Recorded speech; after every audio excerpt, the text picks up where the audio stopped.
and I have a couple of seconds left if anybody wants to jump in there. Otherwise, I will go ahead and yield my time. Thank you, Mr. Chair. I think the gentle lady would like to recognize the gentleman from Oklahoma, Mr. Hern, for 5 minutes.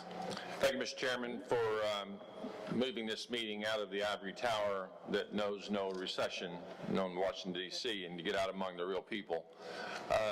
Having spent 35 years in business before coming here in the restaurant business, I was talking to Ms. Bogman about how difficult that is. For anybody that's listening, I would recommend nobody getting in the restaurant business. It's very difficult. Mr. Bogner, thank you so much for AWP hosting us here. You know, one of the biggest issues that we have right now is, you know, not talking about the things that really matter to the American people, and that's why we're here.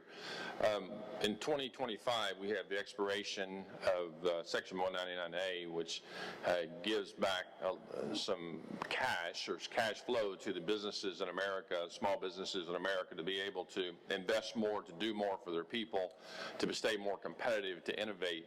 I know the chairman has carried a bill forward about making that a permanent fixture as we go forward to give security to our businesses as we go forward in America. The National Federation of Independent Businesses have talked about how important that is to the small businesses in America to be able to stay competitive as the economy around the world changes. Mr. McDade, I'd like to say first and foremost to you, thank you for your 24 years service in the Navy, protecting the freedom so we can even have these kind of meetings, so we really appreciate you so much for doing that.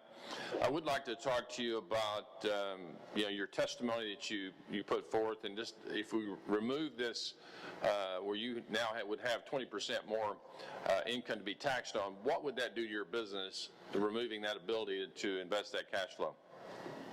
Well, let me give you an example of why we're even here in the first place. For the federal excise tax traditionally has been based on the proof gallon. That's a 100 proof gallon of liquid, 50% alcohol, 50% water. It's taxed by the federal government at a rate of $13.70 a proof gallon. Now, the Craft Beverage Act that was passed said that, well, the first 100,000 gallons of your production will be exempted and will be charged a rate of $2.70 a proof gallon. That's the reason there is a craft distillery industry in the United States. Jim Beam makes that on Thursday, and so it's not a big deal to them, but it's everything to us. And that whole thing kind of underpinned the growth of our entire industry, and that's why you see more and more of them popping up. And I would say there are answers like that in lots and lots of industries. It's not necessarily that we want to cut taxes, but if you want to encourage growth from the bottom, it's an excellent example that is now being played out across the entire United States.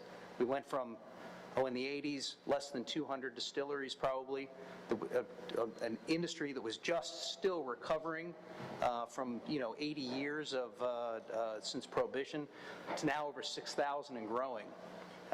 Back to something it used to be like before Prohibition, where nearly every town in the United States had a distillery making something from the local grains. I appreciate that. Your response is very similar to so many other small business of all types across America, and we really appreciate it. We'll do everything we can as we move forward to get a bipartisan solution to this so that we can fix this for all the small businesses in America. Mr. Ward, I come from Oklahoma, an energy state where 40% of our energy are fossil fuels. In fact, I always love to challenge my Democrat friends who talk about Google. Google's largest data server farm in America and around the world is 25 miles east of Tulsa, and it sits about 1,000 yards from a coal-fired / natural gas-fired energy plant. And the reason it sits there, by their own admission, is because they need reliable energy. And then you have President Biden saying that the country's coal plants should be closed because they're too costly to operate and can't be relied upon as a dependable energy source for future generations.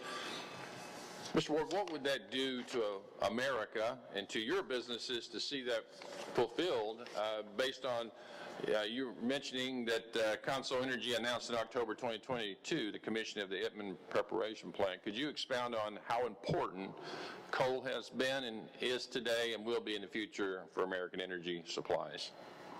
Yes, coal is very important to Southern West Virginia is really, in my opinion, the world. You talk about reliable.